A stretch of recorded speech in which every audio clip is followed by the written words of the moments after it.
عزیزان محترم، بزرگان ملت، محبان حیدر کرار، ارباب عزا اور دعائے سیدۃ النساء العالمین، یقینی طور پر ایام عزا بہت تیزی سے گزرے اور یہ دن اس طرح گزر گئے کہ دل ابھی تشنا ہے۔ آپ کا اس وقت بھی فرش عزا پہ موجود رہنا اور اپنے اس وقت کو عزاداری میں صرف کرنا اس بات کی علامت ہے کہ ہر عزادار کوشش کر رہا ہے، کاوش کر رہا ہے، جستجو کر رہا ہے کہ حق فضائل آل محمد اور حق مصائب آل محمد ادا کیا جا سکے، جبکہ یہ بھی ایک تلخ حقیقت ہے کہ حضور یہ زندگی بہت کم ہے اور حسین کا غم بہت بڑا ہے، لہذا یہ حق ادا کرنے کی جستجو و کوشش تو ہے، پر یہ حق ادا کیا نہیں جا سکتا۔ یا یہ کہوں کہ اگر خلاق کائنات ہمیں حیات کے تحفے سے 1000 مرتبہ نوازے اور 1000 مرتبہ زندگی نصیب ہونے کے بعد ہم صرف اور صرف غم حسین میں اشک برساتے رہیں تو بھی یہ حق ادا نہیں کیا جا سکتا۔ اب میں اس کی زیادہ وضاحت تو نہیں کروں گا، پھر بھی تمہید کے طور پر ایک جملہ صرف کرتا چلوں۔ وجہ یہ ہے کہ حضور حسین ایک ایسے کریم امام کا نام ہے، حسین ایک ایسے سخی شہنشاہ کا نام ہے، حسین ایک ایسے عظیم امام کا نام ہے کہ جس نے ریگ تپا پر، دشت نینوا میں، میدان ماریاں میں، جنگل میں، بیابان میں، صحرا میں، زمین کرب و بلا پر اپنا تو سب کچھ لٹا دیا ہے، لیکن اسلام کا سب کچھ بچا لیا۔ یہ تمہید کے طور پر میں نے جملہ صرف کیا تھا، لہذا کوشش کروں گا کہ چند باتیں بزرگان بہتر جانتے ہیں لیکن جوانوں کے اذہان کے حوالے کرنا چاہتا ہوں، جس نے اپنا تو سب کچھ قربان کیا ہے لیکن اسلام کا سب کچھ بچا لیا۔ اب اس جملے کی وضاحت میں کیا کروں؟ حضور جنگل میں، بیابان میں، صحرا میں، ریگ تپا پر، کربلا آج ایک شہر ہے، اسے جب سے حسین نے آباد کیا ہے، لیکن جب حسین آئے ہیں تب جنگل ہے، بیابان ہے، صحرا ہے، ریگ تپا ہے، جنگل میں سارا اسلام بچایا ہے۔ میں شاید لفظ نہیں پہنچا پایا، وضاحت کے لیے جملہ صرف کروں۔ لوگ عہدوں پر بیٹھ کر اپنی شریعت کا ایک مسئلہ نہ بچا سکے، نہیں آپ نے غور کیا ہے بھائی، یہ کیفیت میں کہاں سے بیان کروں ہے؟ تو یہ آسان نہیں ہے، یہ پڑھنا آسان ہے، یہ کہہ دینا آسان ہے، یہ کتنا مشکل امر تھا اور امر محال تھا کہ صحرا میں، جنگل میں دین بچا لینا، یہ کتنا مشکل تھا۔ یہ ہم اور آپ کیا بیان کریں، یہ کوئی انبیاء کی ارواح سے پوچھے کہ اس امر مشکل سے گزرنا اور اس امر محال کو انجام دینا کتنا مشکل تھا، لہذا اسی کا غم منانے کے لیے بیٹھے ہیں۔ اور جس نقطۂ نظر کے ماتحت امام نے یہ قیام کیا ہے، بس وہ میں بیان کرنا چاہتا ہوں۔ عموماً تو مفہوم اور اصطلاح یہی نکل کر آتی ہے حفاظت دین کے خاطر۔ سوال یہ ہے کہ کس سے؟ نہیں آپ نے غور کیا، بھئی دین کی حفاظت ہونا ہے تو کس سے ہونا ہے؟ بہت نازک سا جملہ ہے، پہنچ گیا تو یہی بنیاد بنے گا۔ اس سے ہونا ہے جو اہل نہیں تھا پر عہدے پہ آ گیا۔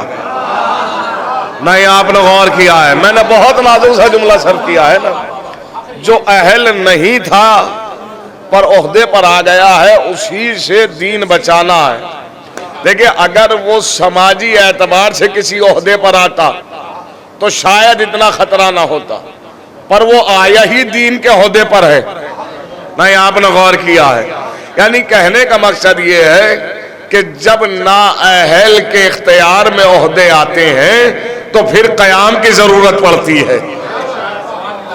تو لہذا وہ عہدہ کیا ہے؟ وہ عہدہ ہے خلافت۔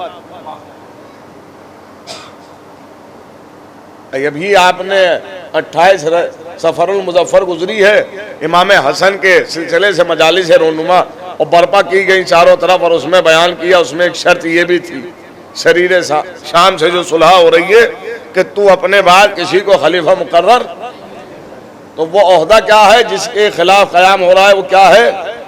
خلافت۔ ذرا محسوس کرنا، بہت تیزی کے ساتھ دو باتیں عرض کروں گا، پہلے اس کی کیفیت بیان کرنا چاہتا ہوں اور پھر مقصد بیان کرنا چاہتا ہوں۔ یہ ایک واحد عہدہ ہے جس پر امت مسلمہ کا اختلاف ہوا۔ اللہ کے جتنے بھی دیے ہوئے عہدے ہیں، عطا کردہ عہدے ہیں، کسی عہدے پہ اختلاف نہیں ہے، نہ نبوت پر ہے، نہ رسالت پر ہے، نہ امامت پر ہے نا۔ اختلاف جو سب سے پہلا ہوا وہ کس پر ہوا؟ ذرا بہت نازک سا جملہ میں ہے، چونکہ بزرگان میرے بیٹھے ہوئے ہیں اور بزرگان کی موجودگی نے اس موضوع کے انتخاب کرنے کا جو ہے وہ مجبور کیا ہے، لہذا یہ پہلا عہدہ ہے جس پر انتشار ہوا ہے۔ یا لفظ کہوں، یوں کہوں کہ اللہ کے دیے ہوئے تمام تر عہدوں میں سب سے پہلا عہدہ بھی یہی ہے اور سب سے آخری عہدہ بھی یہی ہے۔ بھائی اللہ نے جتنے بھی عہدے عطا کیے، اب قرآن کی ایک آیت جسے میں نے موضوع سخن قرار دیا ہے، اس آیت کی برکت، اس آیت کی رحمت اور اس آیت کی منزلت اور وقار یہ ہے کہ اگر مریض کے لیے پڑھی جائے تو شفا یابی نصیب ہو، تنگ دستی و مفلسی کے لیے پڑھی جائے تو تنگ دستی و مفلسی سے نجات حاصل ہو، پریشانی کے لیے پڑھی جائے تو یہ اس کا مجرب عمل ہے، پریشانی سے نجات حاصل ہو۔ ارشاد ہو رہا ہے بسم اللہ الرحمن الرحیم، امن یجیب المضطر اذا دعاہ ویکشف السوء۔ اب میں خصوصی توجہ چاہتا ہوں اس لیے کہ بڑی عجیب و غریب آیت ہے۔ کون ہے اس کائنات میں، اس عالمین میں، اس سنسار میں، اس دنیا میں، اس ورلڈ میں جو مضطر کی، بے بس کی، لاچار کی، مظلوم کی آواز کو سنتا ہے؟ وَإِذَا دَعَاهُ وَيَكْشِفُ السُّوءَ، جب وہ مضطر انسان، بے بس انسان، لاچار انسان، مظلوم انسان آواز دیتا ہے تو بس وہی اللہ ہے جو ان کی آواز کو سنتا ہے۔ ایک سلوات بھیجے گا محمد والے محمد پر ہے۔ آواز اندر تھوڑی کم آ رہی ہے کیا؟ بات آواز میری پہنچ رہی ہے؟ ہاں تو پہلے کوشش یہ کی جائے کہ جب کبھی مائک لگایا جائے تو اندر یہ کوشش کی جائے کہ باہر چاہے آواز کم ہو جائے پر اندر پروپر آواز ہونی چاہیے، ہے نا۔ تو بہرحال کوشش کروں گا کہ میں چند باتیں عرض کرتا چلوں۔ تو کون ہے اس کائنات میں جو مضطر کی، بے بس کی، لاچار کی، مظلوم کی آواز کو سنتا ہے؟ جب وہ مضطر انسان، بے بس انسان، لاچار انسان، مظلوم انسان آواز دیتا ہے تو بس وہی اللہ ہے جو ان کی آواز کو، ان کی دعاؤں کو، ان کے پکارنے کو سنتا ہے۔ وَيَجْعَلَكُمْ خُلَفَاءَ الْأَرْضِ، اور وہی اللہ ہے جو آپ کو زمین کا خلیفہ مقرر کرتا ہے۔ اب یہ آیت ہے، بڑی مختصر سی آیت ہے نا، وہی ہے۔ تو آیت میں نے عجیب و غریب اس لیے کہا کہ آیت ایک ہے پر پہلو دو ہیں، آیت ایک ہے پر موضوع دو ہیں، آیت ایک ہے اور مضمون دو ہیں۔ نہیں لفظ پہنچا تو یوں کہوں یعنی گویا اللہ مسلمانوں کو ایک آئینے میں دو چہرے دکھا رہا ہے۔ نہیں آپ نے غور کیا ہے؟ بھائی لفظوں کی قدر کیجئے، ہے نا۔ ایک آئینے میں دو چہرے دکھائے جا رہے ہیں۔ آیت کا پہلا موضوع، پہلا فقرہ، پہلا جز آیت کا مستریت، لاچاریت، مظلومیت کے لیے ہے، اور دوسرا پہلو ہے خلافت کے لیے۔ یعنی پہلے فقرے میں مظلوموں کا تذکرہ اور دوسرے پہلو میں خلافت کا تذکرہ، اور دونوں کو ایک ہی آیت میں جمع کیا۔ بھائی بنیاد کے طور پر نتیجہ دے رہا ہوں، مظلوموں کو اور خلافت کو ایک ہی آیت میں جمع کر اللہ مسلمانوں کو متوجہ کر رہا ہے کہ کائنات میں مظلوم تو خلیفہ بن سکتا ہے پر ظالم خلیفہ نہیں بنے گا۔ نہیں آپ نے غور کیا ہے بھائی، ہے نا۔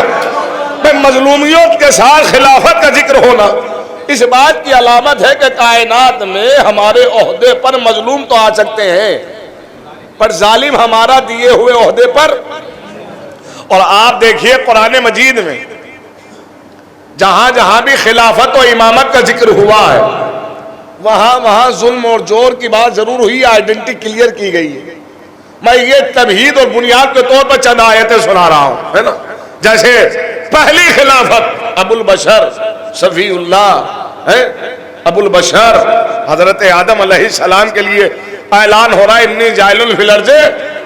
اب مجھے جناب آدم کے بارے میں نہیں پڑھنا, صرف بنیاد خلافت پڑھنا ہے. ذرا سنیے, تو پہلی خلافت کسے دی گئی؟ حضرت آدم کو دی گئی. محسوس کرنا کیفیت بڑی عجیب و غریب ہے. کائنات کے جاہل سے جاہل مسلمان کا بھی اللہ پر اتنا یقین تو ہے ہی کہ اللہ جو کرتا ہے وہ اچھا کرتا ہے. بھائی مجھے گواہی دے تو میں پھر آگے آؤں. بھائی اتنا اعتقاد اور یقین تو مسلمان کا باقی ہے نا, اللہ جو کرتا ہے. اگر کسی کا نقصان بھی ہو جائے تو دلاسا یہی کہہ کر دیتے ہیں, ارے بھائی غم نہ کیجیے, اللہ جو کرتا ہے. یعنی کسی کو یہ شک تو نہیں ہے نعوذ باللہ کہ اللہ کے امر میں کوئی غلطی ہو سکتی ہے. اللہ جو کرتا ہے. تو جب کائنات کے جاہل سے جاہل انسان کا بھی اللہ پر اتنا یقین ہے کہ اللہ جو کرتا ہے وہی صحیح ہوتا ہے, تو فرشتے تو پھر بھی نور سے بنے ہیں. ارے آپ نے غور ہی نہیں کیا ہے بھائی. بھائی فرشتے تو پھر بھی اطاعت گزار ہے. فرشتے تو اطاعت گزار ہے, پرہیزگار ہے, متقی ہے, معصوم ہے, گناہ ان سے ہو نہیں سکتا. بھائی نور کے پیکر ہے کہ نہیں ہے؟ پھر بھی فرشتے پوچھ رہے ہیں پروردگارہ ایسی مخلوق حل کر رہا ہے میوس سے دو جو فساد برپا کرے, تو کیا فرشتوں کو یقین نہیں ہے کہ اللہ جو کرتا ہے وہ اچھا کرتا ہے؟ کہ یقین ہے تو پھر سوال کیوں کیا؟ کہ سوال اس لیے کیا کہ آج خلافت کی بنیاد رکھی جا رہی ہے اور بنیاد ہی پہ آبجیکشن اٹھا کر بتا رہے ہیں کہ خوریزی کرنے والے کبھی خلیفہ نہیں بنیں گے. میں اس لحاظ سے بیان کر رہا ہوں, بنیاد ہی پہ آبجیکشن اٹھا کر بتایا جا رہا ہے کہ خوریزی کرنے والے کبھی خلیفہ نہیں بنیں گے.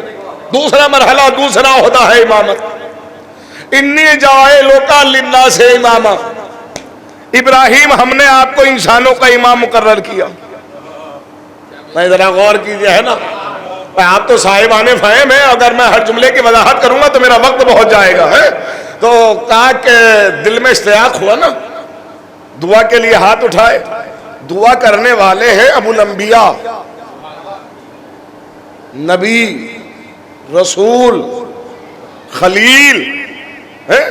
لہذا معمار کعبہ وہ کہہ رہے پروردگارہ یہ عہدہ میری ذریت میں رکھنا. آواز کیا آئی؟ قانون فوراً بنایا, لا ینال عہد الظالمین. آپ غور نہیں کر رہے, میں یہی تو بنیاد بنا رہا ہوں. اس عہدے پر ظالم نہیں آئیں گے. تو قرآن نے جہاں جہاں خلافت اور امامت کا ذکر کیا ہے وہاں وہاں یہ بھی آئیڈینٹی کلیئر کی ہے کہ ظالم نہ امام بنے گا, ظالم نہ خلیفہ بنے گا. تو جہاں قرآن یہ بتا رہا ہے کہ ظالم نہ امام بنے گا نہ ظالم خلیفہ بنے گا, وہاں قرآن یہ بھی بتائے گا نا کہ ظالم کسے کہتے ہیں. تو لہذا سورہ عنکبوت آگے بڑھا. میں اب تک 4 آیتیں سنا چکا ہوں اور یہ 5ویں آیت آپ کی سماعت کے میزان میں رکھنا چاہتا ہوں کہ ظالم کسے کہتے ہیں. قرآن آگے بڑھا اور بڑھ کر آواز دی, وَمَا يَجْحِدُ بِآيَاتِنَا إِلَّا الظَّالِمُونَ. دیکھو کائنات میں جو بھی ہماری آیتیں جھٹلائے گا وہ ظالم ہوگا. میرے ساتھ رہے, جو آیتیں جھٹلائے گا وہ ظالم ہوگا. اور ظالم نہ امام بنے گا, ظالم نہ خلیفہ بنے گا. جو آیتیں جھٹلائے وہ ظالم, جو آیتیں جھٹلائے ظالم ہے. اور صرف آیتیں جھٹلانے والا ظالم ہی نہیں ہے بلکہ اسی سورہ کی سورہ عنکبوت کی 46 و 47ویں آیت میں پھر ارشاد ہوا, وَمَا يَجْحِدُ بِآيَاتِنَا إِلَّا الْكَافِرُونَ. جو آیتیں جھٹلائے گا وہ ظالم تو ہوگا ہی, ساتھ میں کافر بھی ہوگا. اب نہ کافر خلیفہ بنے گا نہ ظالم خلیفہ بنے گا. اور 14 بھائی بڑا عجیب و غریب نتیجہ ہے.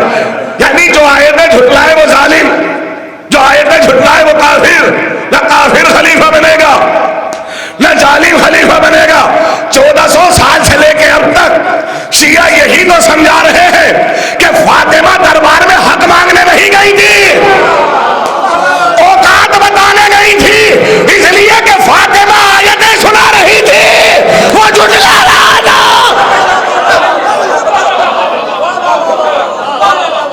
نتیجہ آپ کے حوالے میں نے کیا.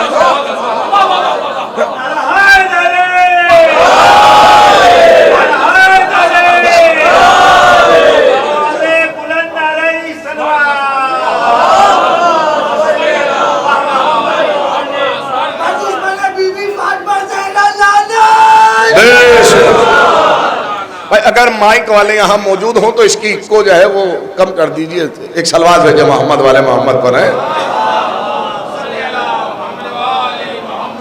تو حضور یہ تو قرآن فیصلہ کر چکا نا کہ یہ عظیم ترین عہدہ ہے خلافت, امامت. اللہ کا دیے ہوئے جتنے بھی منصب ہیں ان پہ ظالم نہیں آئے گا. اچھا پہلا مرحلہ تو یہ طے ہوا کہ ظالم خلیفہ نہیں بنے گا. دوسرا مرحلہ بھی آتا ہے کہ خلیفہ کون بن سکتا ہے. دیکھیں میں بہت نازک مرحلے پر لے کر آیا ہوں آپ کو. پہلا مرحلہ تو یہ طے ہوا کہ کون نہیں بنے گا.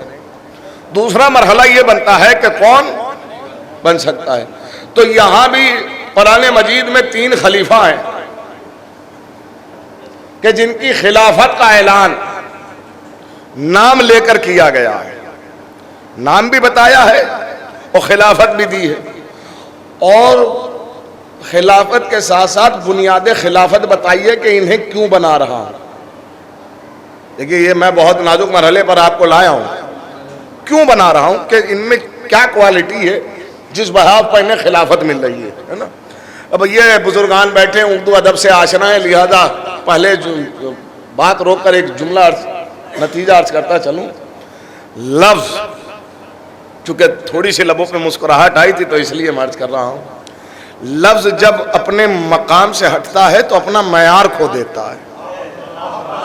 نہیں آپ نے غور کیا ہے بھائی, میں نے بڑے نازک سا جملہ کہا تھا بھائی. میں اس کی وضاحت کیا کروں. حضور آپ کو زمانے میں آپ جہاں بھی گئے ہوں گے آپ کو زمانے میں کہیں ایسے افراد نہیں ملے ہوں گے جنہوں نے مزاحیہ صورت میں یا تنقیدی صورت میں کسی کو یہ کہا ہو, انٹروڈکشن کرائے, دیکھو نبی آ رہا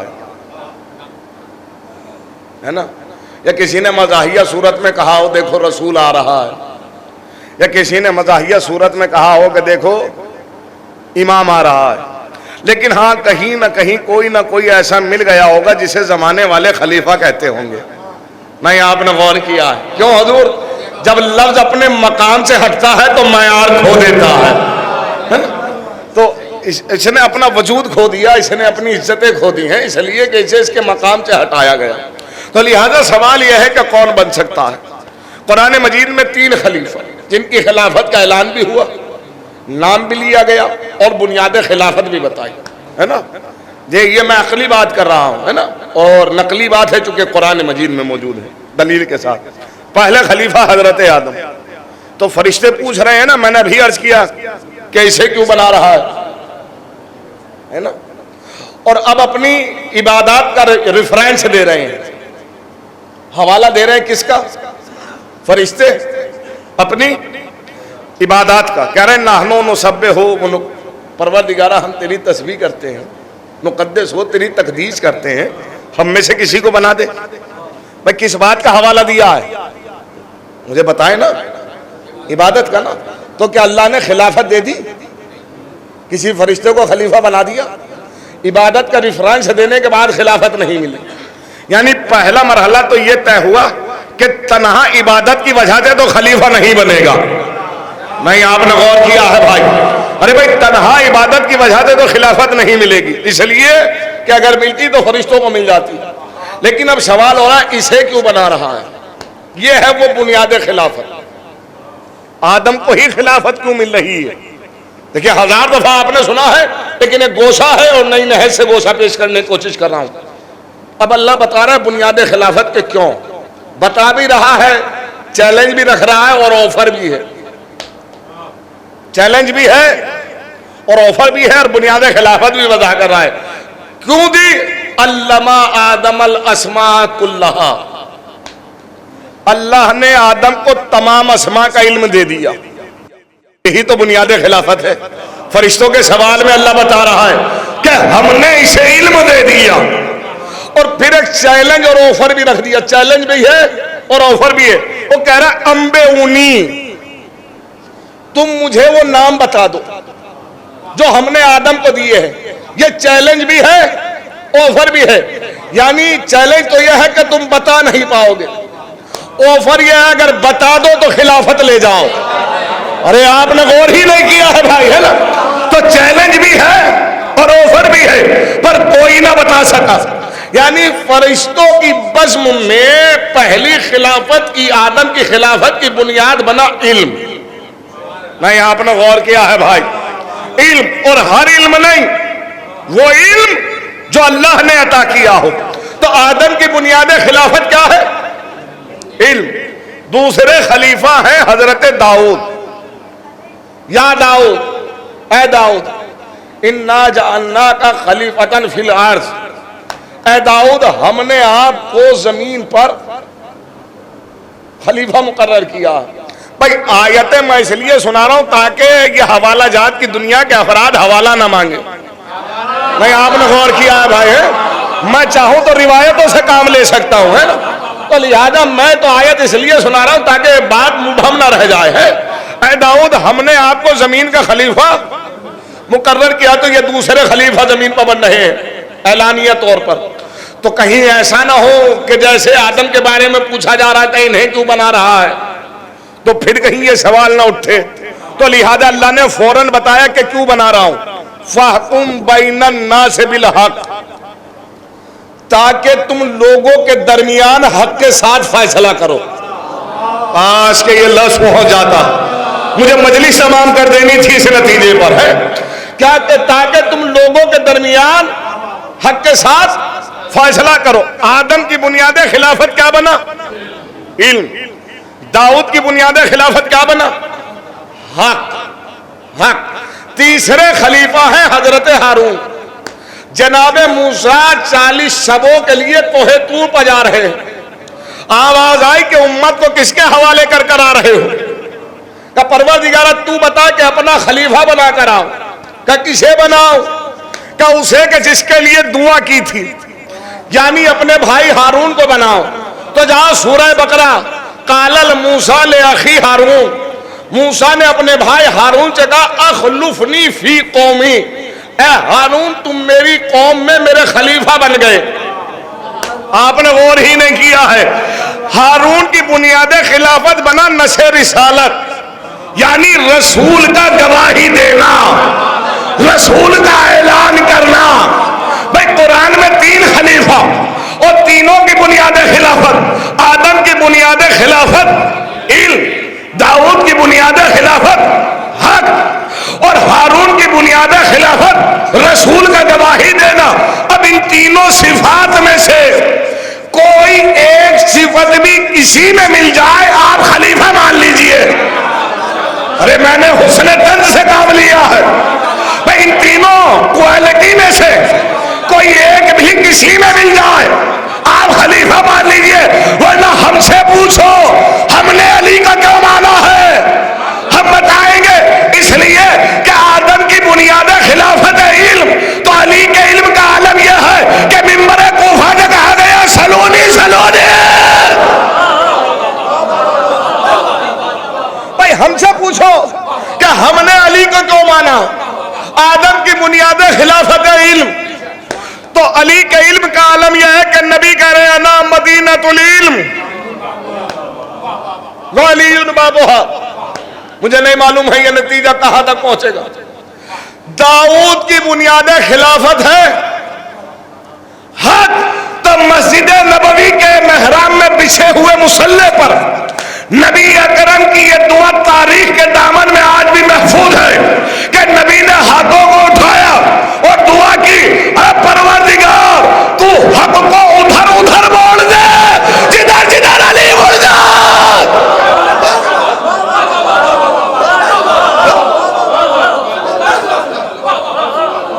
تیسری بنیاد خلافت ہے نشر رسالت، رسول کا گواہی دینا۔ تو آج بھی میدان غدیر گواہی دے رہا ہے، من کنت مولا۔ ہم سے پوچھو ہم نے علی کو کیوں مانا ہے؟ اب اس سے بڑھ کر فضیلت کا جملہ کہہ رہا ہوں۔ آدم کے پاس ایک صفت تھی تو خلافت مل گئی، داؤد کے پاس ایک صفت خلافت مل گئی، ہارون کے پاس ایک صفت خلافت مل گئی، اور جس میں یہ ساری صفات سمٹ جائیں، ارے آپ نے اور ہی نہیں کیا ہے بھائی، ہے جس میں یہ سارے، اسی لیے تو نبی نے فرمایا تھا جسے آدم کا علم دیکھنا ہو علی کو دیکھے، جسے داؤد کا حق دیکھنا ہو علی کو دیکھے، جسے موسیٰ کی ہیبت دیکھنا ہو، تو یہ جس میں تمام، تو میں نے دو چیزیں کلیئر کی۔ پہلے تو یہ کہ کون نہیں بنے گا، دوسرا یہ کہ کون بنے گا۔ تو امت مسلمہ کے بعد جو سب سے بڑا انتشار ہوا نبی کے بعد، وہ منصب کیا ہے؟ منصب خلافت۔ اب بہت تیزی سے سنیے گا چونکہ مجھے آخر تک آنا ہے، وقت میرے پاس کم ہے اور موضوع میرا بہت اہم ہے، لہذا نبی کے بعد جو سب سے پہلا حق چھینا گیا وہ حق علی تھا۔ اور پھر 25 سالوں کے بعد قوم چلی آئی علی کے دروازے پر۔ کتنے سال کے بعد؟ یا علی یا عہدہ سنبھال لیجیے۔ بہت تیزی سے سنیے گا، دیکھیں رائے گا نہ ہو جائے لفظ، ہے نا؟ اس لیے کہ لوگ، قوم جو ہے، امت جو ہے وہ فاقوں میں ٹوٹنے لگی۔ بیت المال کا مال ختم ہو گیا، ختم تو ہونا ہی تھا، اس لیے کہ رویل لائف سٹائل کے لیے خرچ کیا جا رہا تھا، راویوں کی زبانیں بند کرنے کے لیے خرچ کیا جا رہا تھا، اپنے قصیدے پڑھوانے کے لیے خرچ کیا جا رہا تھا۔ اور جب خزانہ ختم ہوا تو مارکیٹ میں کام کم ہوا، مارکیٹ ڈاؤن گئی تو تاجروں نے آنا بند کر دیا، تاجر نہیں آ رہے تو مال بھی نہیں جا رہا ہے، لہذا قوم فاقوں کی طرف چلی گئی۔ اور جب بچے فاقوں میں آ گئے تب علی کے دروازے پر آئے، یا علی آپ سنبھال لیجیے۔ اب آپ تو حالات حاضرہ میں زندگی گزارے اور سوشل میڈیا سے بھی کنیکٹ رہتے ہیں، لہذا ایک جملہ کہتا چلوں تاکہ وضاحت ہو جائے۔ جب قوم فاقوں میں ٹوٹ جاتی ہے اور فاقے گھیر لیتے ہیں، تب جنتا کو احساس ہوتا ہے کہ ہم نے سرکار غلط چنی ہے۔ ارے آپ نے غور نہیں کیا ہے بھائی، میں نے تو لفظ کہا ہی، آپ کے ذہنوں کی ذمہ داری ہے نا۔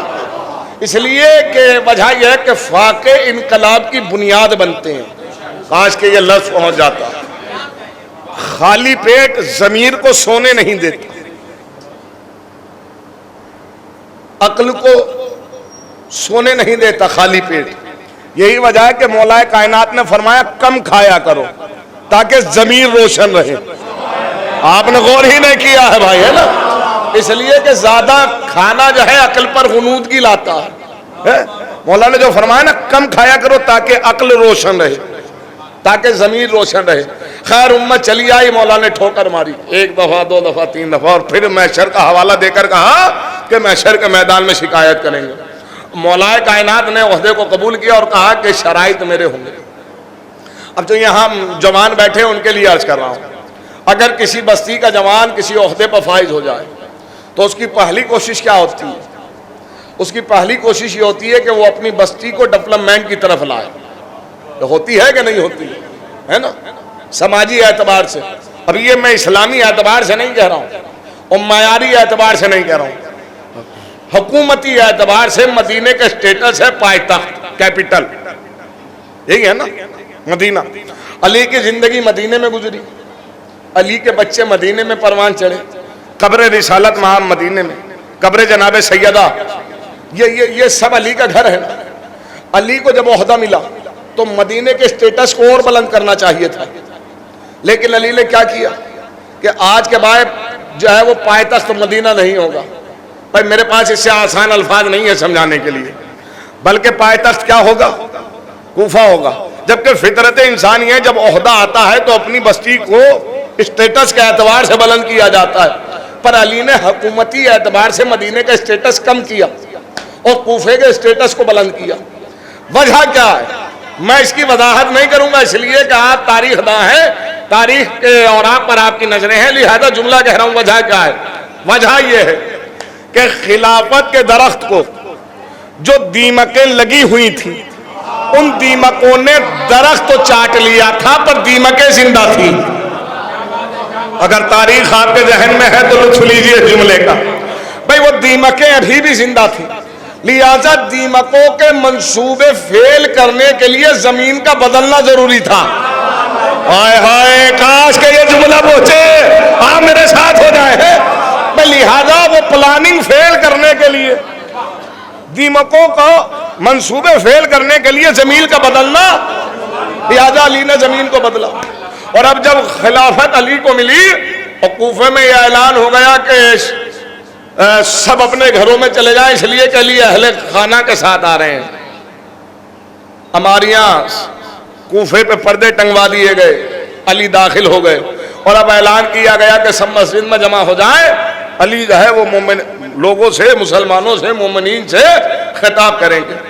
مسجد کوفہ پیک ہو گئی، اس لیے کہ ان میں سے زیادہ تر وہ تھے جنہوں نے علی کو دیکھا نہیں، صرف علی کے بارے میں سنا تھا، لہذا پہلے سے آ کر جمع ہو گئے۔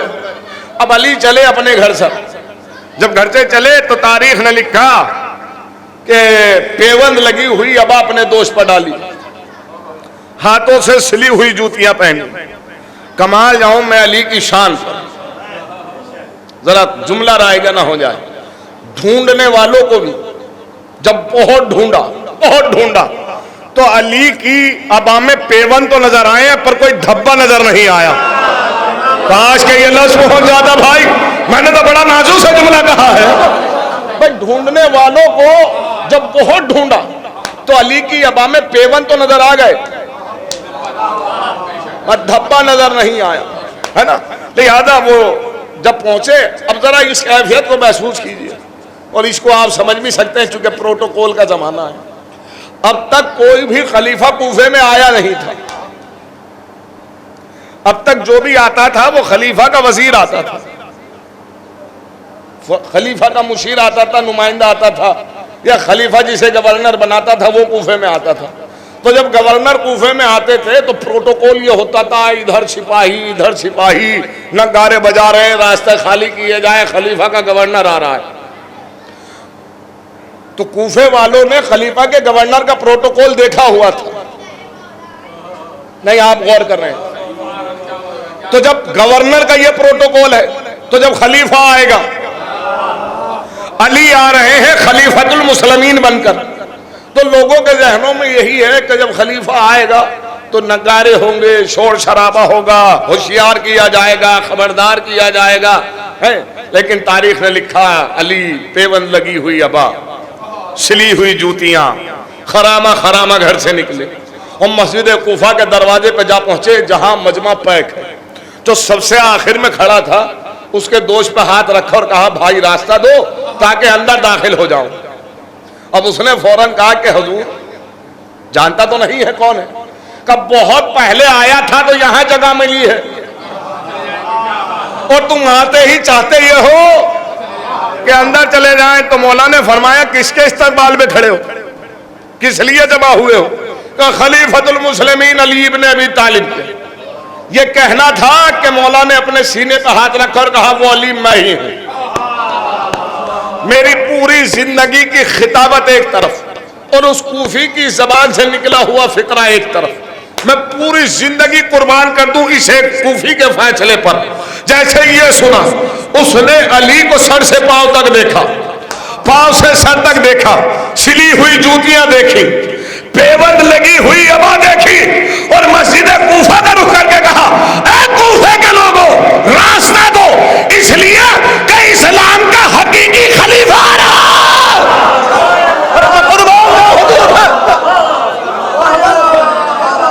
راستہ چھوڑو، اس لیے کہ اسلام کا حقیقی خلیفہ آ رہا ہے۔ ارے جو عہدے پہ آنے کے بعد اپنے نالین نہ بدلے، جو عہدے پہ آنے کے بعد اپنی ابا نہ بدلے، جو عہدے کا کوئی فائدہ اٹھا ہی نہیں رہا، لہذا راستہ دو۔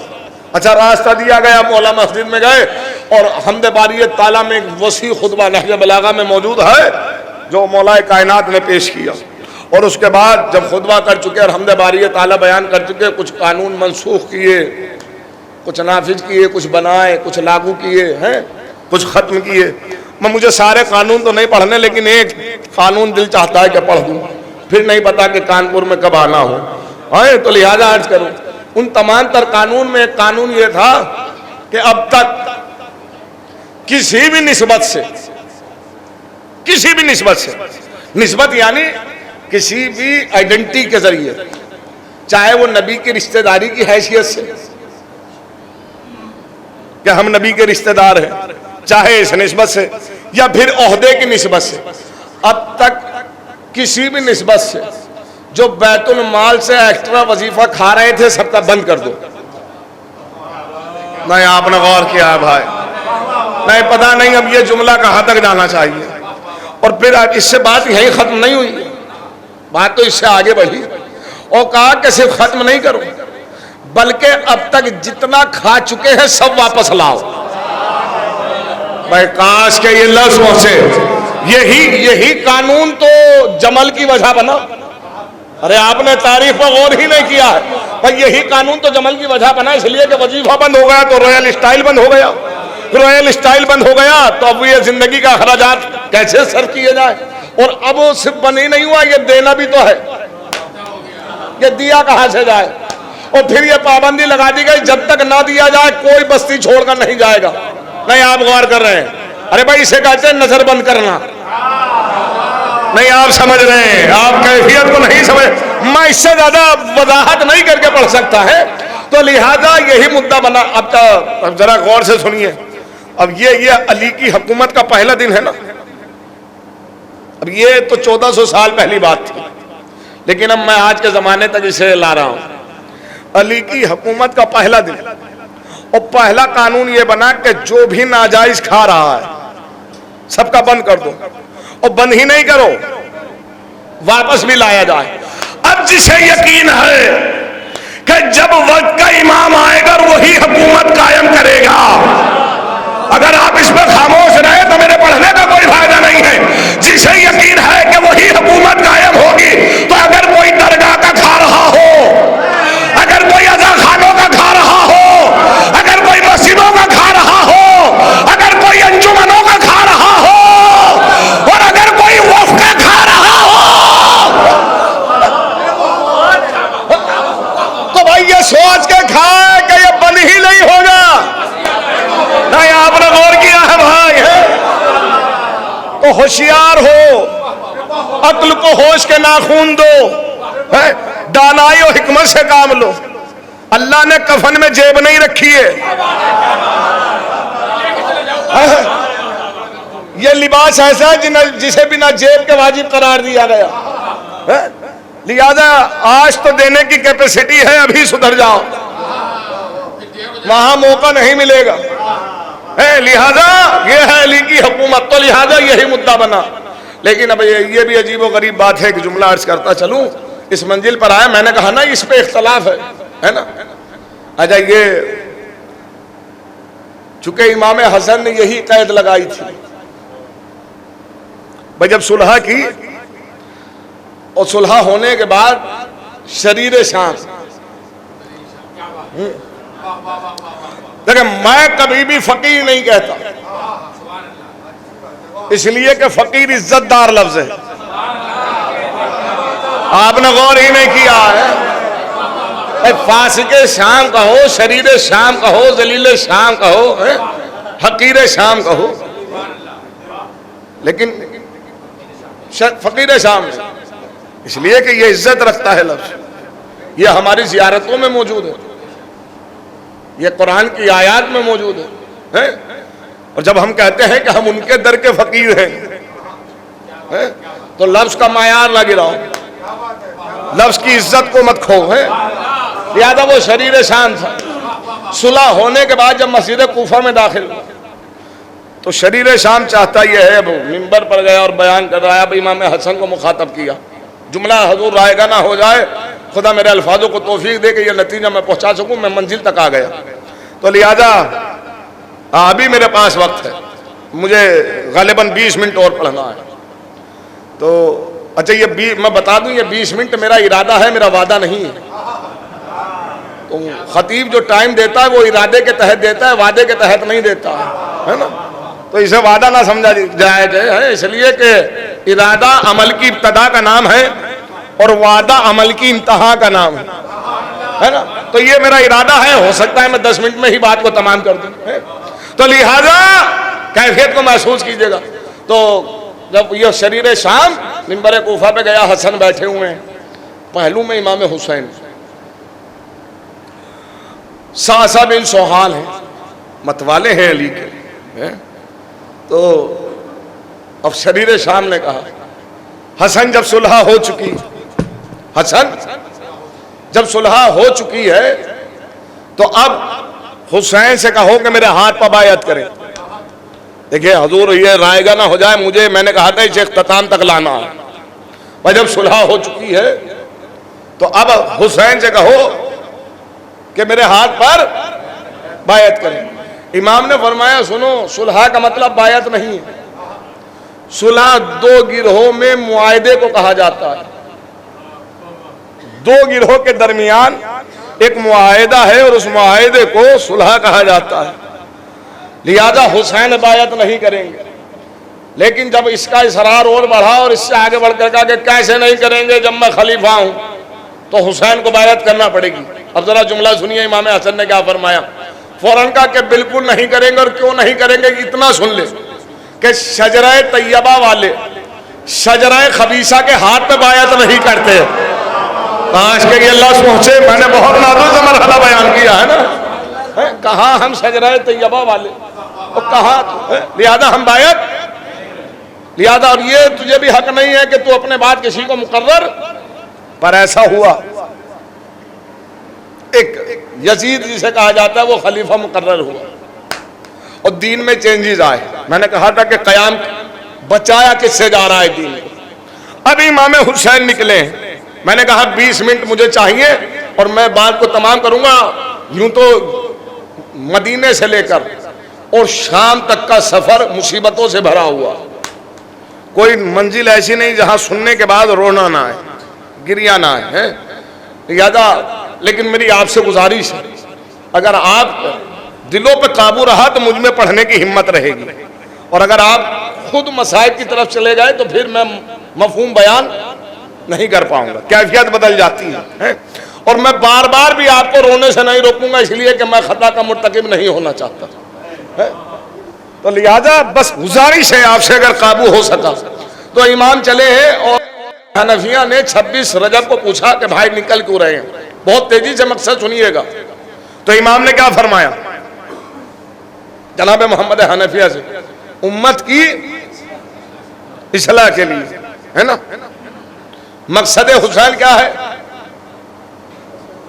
تو میرا آپ سے گزارش ہے گواہی دیتا رہا کریں تاکہ بات آگے چلی جائے، امت کی یہ ہے مقصد حسین۔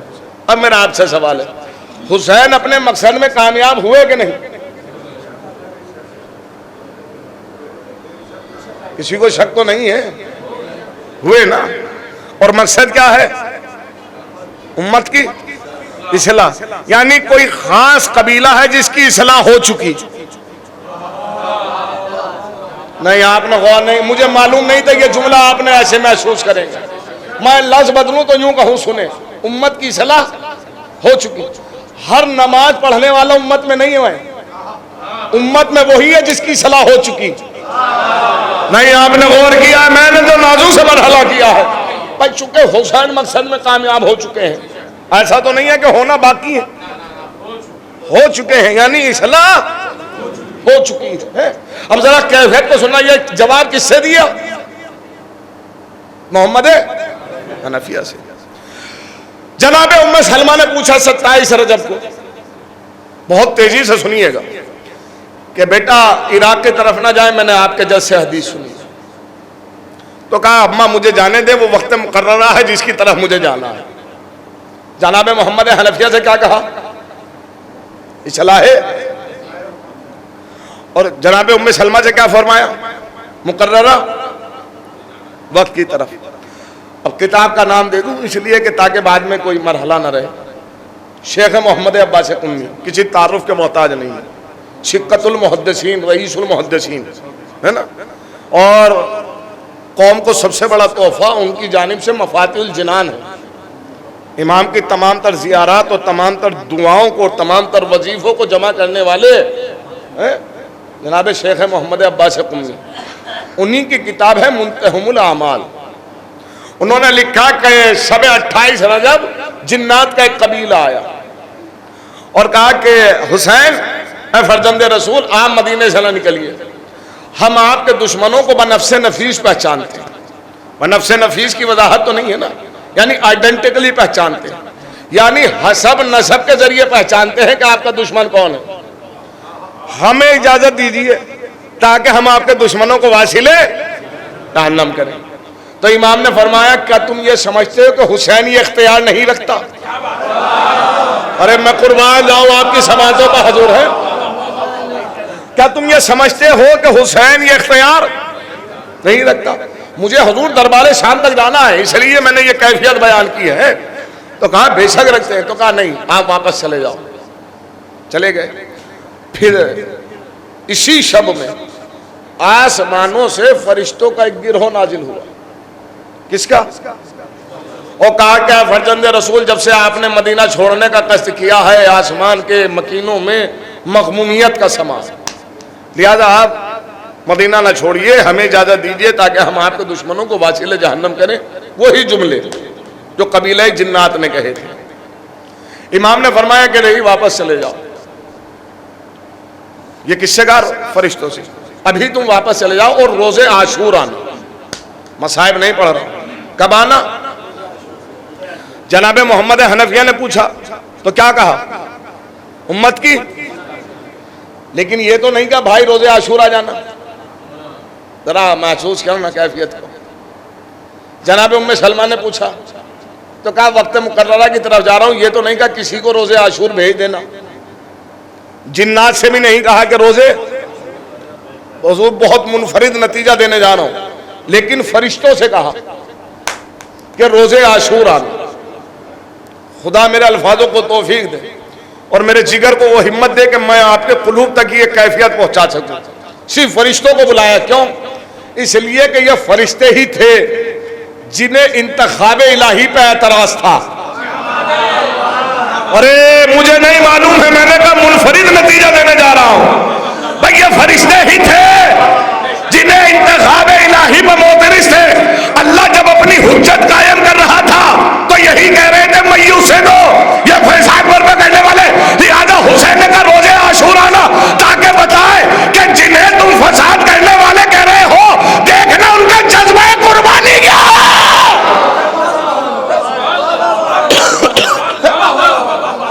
میں بہت نازک سے مرحلے پر آپ کو لایا ہوں اور اس سے بھی حسین ترین نتیجہ دینے جا رہا ہوں. کیوں بلایا حضور؟ ایک نتیجہ اور سن لیجیے. یہ فرشتے ہی تھے. فرشتوں سے کہا کہ روزے عاشور آ جانا. کیوں؟ وجہ سن لیجیے. کائنات میں اللہ نے جتنی بھی معصومیت نور سے مخلوق خلق کی ہے ان میں یہی فرشتے تھے جنہیں اپنی عبادت پہ ناز تھا. نہیں آپ نے غور کیا ہے؟ جو حوالہ دے رہے تھے ہم تیری تسبیح کرتے ہیں، ہم عبادت گزار ہیں اور اپنی عبادتوں پہ نازا تھے. لہذا حسین نے کہا کہ روزے عاشور آ جانا. تمہیں اپنی نمازوں پہ بڑا ناز تھا. آؤ اور آ کر دیکھنا اگر کوئی جماعت تمہارے پاس ایسی ہو جو تیروں کے سائے میں بڑھی گئی ہو. ارے میں معرفت کی انتہا تک لے کر آ رہا ہوں. کس عبادت میں تمہارا ناز ہے؟ اگر تمہارے پاس کوئی ایسا سجدہ ہو جو خنجر کے نیچے کیا گیا ہو تو لے کر آنا. کس عبادت پر ناز ہے تمہیں؟ تم معترض سے انتخاب الہی پر. تو یہ وجہ تھی امام کہہ رہے آؤ روزے عاشور آنا، اور اب امام چلے۔ میں نے کہا کہ میں آپ کو بار بار نہیں روکوں گا، اور اگر کیفیت بدل گئی تو میں یہیں سے مسائل پڑھ دوں گا، لیکن پھر میرے مقصد اور میرا مفہوم ادھورا رہ جائے گا۔ لہٰذا اب امام چلے۔ اب اس منزل پر آیا ہوں تو فضیلت کا ایک جملہ تو میں کہوں گا اور کہے بنا نہیں گزروں گا۔ میدان عرفات میں امام ہے، اور اب میدان عرفات میں امام موجود ہیں تو لوگوں کو مخاطب کیا۔ اب یہ کسی خطیب کا فقرہ نہیں ہے، امام حسین کی زبان اقدس سے نکلی ہوئی حدیث ہے، سنیے گا ذرا سا۔ لوگ بیٹھے ہوئے ہیں، امام نے میدان عرفات میں لوگوں کو متوجہ کیا، کہا ایھا الناس، فضیلت سنا رہا ہوں، فضیلت امام حسین کی زبان اقدس سے نکلی ہوئی فضیلت۔ اے لوگو، ایھا الناس لا تجعلونا اربابا، اے لوگو خبردار ہمیں رب نہ کہنا۔ نہیں، آپ نے غور کیا ہے بھائی، ارے یہ سرکار ابا عبداللہ الحسین کہہ رہے ہیں، کیا کہہ رہے ہیں؟ خبردار لا تجعلونا اربابا، ہمیں۔ اب اس سے آگے کا جملہ سنیے، قربان جاؤں، زندگی قربان امام کی اس جملے پر۔ کہتے ہیں لا تجعلونا اربابا، اے لوگو ہمیں رب نہ کہنا، وَقُولُوا فِي فَضْلِنَا مَا شَئْتُمْ، اس کے علاوہ تم ہماری فضیلت میں جو چاہو کہنا۔ نہیں، آپ نے غور ہی نہیں کیا ہے بھائی، بس ہمیں رب نہ کہنا، قولوا فی فضلنا، ہماری فضیلت میں، ما شئتم، ما شئتم، جو تمہارا دل چاہے وہ کہنا، اس لیے کہ تم اتنا سوچ ہی نہیں سکتے اللہ نے جتنی فضیلت ہمیں عطا کی ہے۔ تم جتنا بھی سوچو گے اتنا کم ہی ہے، بس ایک قید ہے۔ نہیں، آپ نے غور کیا ہے، امامت کی فضیلت میں بس ایک قید ہے، اور وہ قید ہے رب نہ کہنا۔ کیا نہ کہنا؟ اچھا، لوگ اس پہ استدلال بھی کرتے ہیں، فلاں کو رب کہا گیا، فلاں کو رب، بے شک کہا گیا۔ جیسے جناب یوسف زندان میں ایک قیدی سے کہہ رہے ہیں کہ تم اپنے رب سے جا کر میرے بارے میں کہنا۔ تو ذرا سنیے، کیفیت کو کہا گیا لوگوں کو رب، لیکن سنیے، جب رسالت ماہ مباہلے کے لیے نکلے تھے تو عاقب جو قبیلے کا سردار تھا نجران کا، اور اس کا ایک عالم دین ابو حارثہ، اور اسی میں ایک عالم دین تھا عبد المسیح۔ تو نبی نے فرمایا تھا خبردار اپنا نام عبد المسیح جو ہے یہ نام کبھی نہ رکھنا، اسے بدلو۔ پوچھا کیوں؟ کہا کہ حضور عبد صالح ہے، جناب صالح کا نام، پر صالح کا بندہ، ابراہیم کا بندہ، اسحاق کا بندہ، ہاں بولے سب کا رکھنا، لیکن عبد المسیح نہ رکھنا۔ پوچھا کیوں؟ کہ اس لیے کہ عیسیٰ پر خدا کے بیٹے ہونے کا الزام ہے۔ ارے آپ نے غور ہی نہیں کیا ہے، ابراہیم پہ نہیں ہے، بس امام اسی لیے کہہ رہے ہیں کہ ہمیں رب نہ کہنا، اس لیے کہ علی پہ خدا ہونے کا الزام ہے۔ بھائی آپ نے غور ہی نہیں کیا ہے، یعنی اگر تم نے بھی کہا تو پھر باطل نظریے کو دلیل مل جائے گی۔ لہذا اب ایک منزل تو میں طے کر چکا، دوسری منزل سن لیجئے۔ دوسری منزل یہ ہے کہ امام کہہ رہے ہیں کہ خبردار ہمیں، دیکھیے یہ امام کہہ رہے ہیں اپنے سفر آخر میں، کیا کہہ رہے ہیں؟ ہمیں، میں قربان جاؤں حضور، کس گوشے کو بیان کروں۔ اس سے پہلے امام حسین نے کبھی نہیں کہا ہمیں رب نہ کہنا، فطروس کو پر دیے نہیں کہا ہمیں رب نہ کہنا، حبیب ابن مظاہر کی زندگی لوٹائی گئی، نہیں آپ غور کر رہے ہیں، نہیں کہا کہ ہمیں رب نہ کہنا، سونے کو دیوار میں تبدیل کر دیا، زمین کو حکم دیا تو خزانے اگلنے لگی، مردے زندہ کر دیے گئے، سورج پلٹا دیا گیا، چاند کے 2 ٹکڑے ہو گئے۔ بٹ کتنے معجزے امت کے سامنے ہو چکے ہیں، پہاڑوں کو اشارہ دیا تو وہ گواہی دینے لگے، درخت جھک کر سلامی دینے لگے، کنکریاں کلمہ پڑھنے لگی ہیں۔ تو کیا کچھ معجزے امت کی نظر نے نہیں دیکھے، پر کسی معجزے کے بعد کسی امام نے نہیں کہا کہ ہمیں رب نہ کہنا، ہے نا؟ بہت نازک سا جملہ ہے۔ اس کا مطلب ہے جانتے کیا ہے؟ اس کا مطلب یہ ہے کہ اب حسین اس سفر میں کوئی معجزہ ایسا دکھانے والے جو امت کی نظروں نے ابھی تک نہیں دیکھا۔ آج کے یہ لفظ میں پہنچا سکوں، یہ یوں کہوں کہ اب حسین کوئی معجزہ ایسا دکھانے والے جسے بشریت کے لباس میں نہیں دکھایا جا سکتا، کہیں ایسا نہ ہو کہ اس معجزے کے بعد یہ ہم پر خدا ہونے کا دعویٰ نہ باندھ دے، اسی لیے کہنا ہے رب نہ کہنا۔ جانتے وہ معجزہ کیا ہے؟ وہ معجزہ ہے نوک سینہ سے تلاوت قرآن کرنا۔ بھائی آپ نے غور ہی نہیں کیا، میں اس کی کہاں تک وضاحت کروں گا؟ یہ معجزہ کون سا ہے؟ نوک سینہ سے۔ آپ سے گزارش ہے میری، بھائی بولنے کے لیے ضروری کیا ہے؟ بولنے کے لیے ضروری ہے آواز۔ زبان تو ظاہری اصطلاح ہے، باطنی اصطلاح ہے آواز۔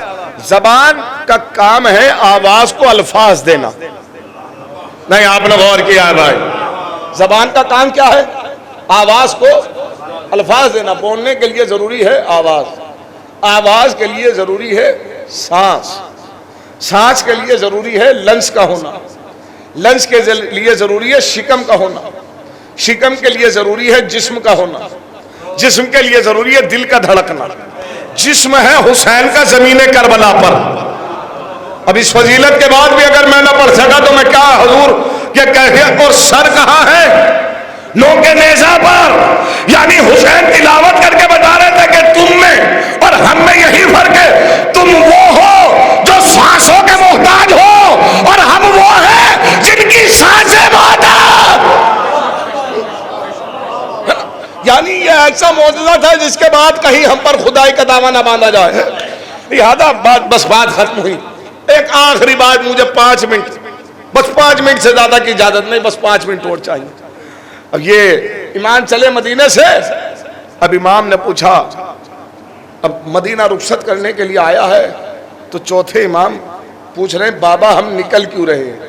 میں نے سب کی وجہ بیان کی، جناب محمد حنفیہ سے کیا کہا، جناب ام سلمہ سے کیا کہا، جنات سے کیا کہا، فرشتوں سے کیا کہا، اور اب امام پوچھ رہے ہیں چوتھے امام بابا ہم نکل کیوں رہے ہیں؟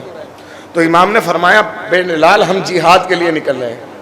اچھا یہ ایسا نہیں ہے کہ امام نہیں جانتے اس لیے پوچھ رہے ہیں، امام اس لیے پوچھتا ہے دوسرے امام سے کہ تاکہ جواب ساری کائنات تک پہنچ جائے۔ دوسرا ایک اہم مرحلہ بتاؤں کہ چوتھے امام نے کیوں پوچھا؟ اس لیے کہ مدینہ رخصت کرنے آیا ہے نا۔ امام اس لیے پوچھ رہے ہیں تاکہ انہیں پتہ لگے کہ ہم نکل کیوں رہے ہیں۔ نہیں آپ نے غور کیا، تاکہ کل یہ نہ کہہ سکے ہمیں پتہ ہی نہیں تھا حسین جا کیوں رہے ہیں۔ آپ نے غور نہیں کیا بھائی، اگر ہم سے مشورہ کرتے یا ہمیں بتاتے تو ہم بھی ساتھ چلتے، لیکن ہمیں موقع ہی نہیں دیا جام شہادت نوش کرنے کا۔ لہذا حسین وہ شکوے کا دروازہ بند کر کے جا رہے ہیں تاکہ اب کل کو یہ نہ کہہ سکے بھائی اسے ایسے سمجھیے۔ خندق میں بار بار عمرو ابن عبدود للکار رہا تھا، تو علی اٹھتے تھے رسول بٹھا دیتے تھے، رسول بھی جانتے جانا علی کو ہی ہے، پر یہ بار بار بٹھاتے کیوں تھے؟ تاکہ کل کو کوئی صحابی شکوہ نہ کر سکے جانا تو ہم بھی چاہتے تھے پر ہمیں موقع نہیں دیا۔ نہیں آپ غور کر رہے ہیں نا، تو یہ سچویشن وہی ہے۔ لہذا کہا میرے لال ہم جہاد کے لیے نکل رہے ہیں۔ بابا کیسا جہاد؟ اب یہ روایت تو مصائب کی ہے لیکن میں اسے فضائل میں پڑھنا چاہتا ہوں کہ میرے لال جہاد یہ ہے کہ یہ جہاد 2 کیفیتوں میں ہوگا، ایک کیفیت کو اصغر کہا جائے گا، ایک کیفیت کو اکبر۔ کہ بابا جہاد اصغر کہ ہم میں سے بچے، ہم میں سے کچھ لوگوں کو ریگے تپا پر 3 دن کا بھوکا پیاسا مارا جائے گا، یہ ہے جہاد اصغر۔ بابا جہاد اکبر کہ ہم میں سے بچے ہوئے اسیروں کو قید کر کر شام تک لے جایا جائے گا، یہ ہے جہاد اکبر۔ میں نہیں روکوں گا، اگر گریا ہو تو میں نہیں روکوں گا، لیکن پھر بھی 2 جملے پڑھنا چاہتا ہوں، میں نے 5 منٹ کی اجازت مانگی ہے۔ اس سفر کی 2 کیفیتیں۔ اب امام پوچھ رہے ہیں امام حسین سید سجاد سے، میرے لال کس کیفیت سے گزرنا چاہتے ہو؟ نہیں آپ نے غور کیا، یعنی چونکہ باپ بھی ہے نا امام کے ساتھ ساتھ، بھائی باپ بھی ہے نا، تو کہا کس کیفیت سے گزرنا چاہتے ہو؟ یعنی جہاد اصغر کرنا چاہتے ہو یا جہاد؟ تو سید سجاد کہتے ہیں بابا میری رگوں میں بھی آپ ہی کا خون ہے، میں جہاد اکبر کرنا چاہتا ہوں، میں خدا مجھے ہمت دے، مجھے طاقت دے، میں اس سفر کی آخری انتہا کو بیان کر سکوں۔ سید سجاد نے کیا کہا؟ میں جہاد پھر میرا آپ سے گزارش ہے، کیا کہا؟ میں جہاد اکبر کیا ہے؟ شام تک جانا ہے. یعنی سجاد کہنا کیا چاہتے ہیں؟ میں شام تک جانا چاہتا ہوں. خدا کے واسطے جملہ رائے گا نہ ہو جائے، احساس کیجئے گا. بیمار کیا کہہ رہے ہیں کہ میں کہاں تک جانا چاہتا ہوں؟ شام تک. اہل ادب بیٹھے نظریہ قائم کر رہا ہوں. سجاد کہہ رہے ہیں میں شام تک جانا چاہتا ہوں. اس کا مطلب یہ انہیں لے جایا نہیں گیا ہے. نہیں، میں نے تو بڑی ہمت سے یہ فضیلت بیان کی تھی. انہیں لے جایا نہیں گیا ہے، یہ گئے ہیں. ورنہ جو قوم میں کٹے ہوئے سر کو نیزے پہ نہ روک سکی وہ انہیں قیدی بنا کے لے جائے. میں کہاں سے یہ صدف نکال کر لاؤں؟ میں پھر جملہ عرض کر رہا ہوں، انہیں لے جایا نہیں گیا ہے. یہ چاہتے تھے کہ ہم جائیں. یعنی جب مقصد ہمارا ہے تو یعنی کہنا یہ چاہتے سفر کی سختیاں تیری ہوں گی، منزل ہماری ہوگی. لشکر تمہارا ہوگا، فتح ہماری ہوگی. دربار تیرا ہوگا، اعلان ہمارا ہوگا. ارے آپ نے غور نہیں کیا؟ یعنی میں اس مقصد کے لیے ہر سختی برداشت کروں گا پر جاؤں گا. اب جانا کیوں چاہتے ہیں وہ سن لیجئے. جانا اس لیے چاہتے ہیں جو اسلام مٹانا چاہتا ہے وہ تو کربلا میں آ ہی نہیں رہا ہے. آپ نے غور ہی نہیں کیا ہے بھائی، ہے نا؟ اگر سجاد دربار تک نہ جاتے تو یہ جو یزید کے حامی ہیں یہ بالکل ویریفائیڈ کر دیتے کہ اس میں یزید کا ہاتھ ہی نہیں ہے. آپ نے غور ہی نہیں کیا ہے. سجاد اس کے گھر تک گئے ہی اس لیے کہ سارا منصوبہ اسی کا تھا. دوسرا ذرا جملہ جا کے سنیے گا. دوسری وجہ کیا ہے؟ دوسری وجہ یہ ہے کہ جو اسلام مٹانا چاہتا ہے وہ تو کربلا میں آ ہی نہیں رہا. لہذا سجاد نے کہا کہ لے تو نہیں آ رہا ہے تو ہم آ رہے ہیں. پرچم اسلام وہیں لہرائیں گے جہاں سے اسلام مٹایا جا رہا ہے. آپ نے اس جملے کی قدر نہیں کی ہے حضور. خدا میرے الفاظوں کو توفیق دے. میں بس آخری منزل پہ آپ کو لے کر آیا ہوں. اسلام کا پرچم وہیں لہرائیں گے جہاں حضور پہنچے دربار تک. میرے پاس وقت نہیں ہے، کبھی حیات رہی تو میں پڑھوں گا اس مرحلے کو، لیکن پھر بھی اس منزل تک آیا ہوں تو کہے بنا نہیں گزروں گا. پہنچے دربار میں، تعارف کیا کرایا.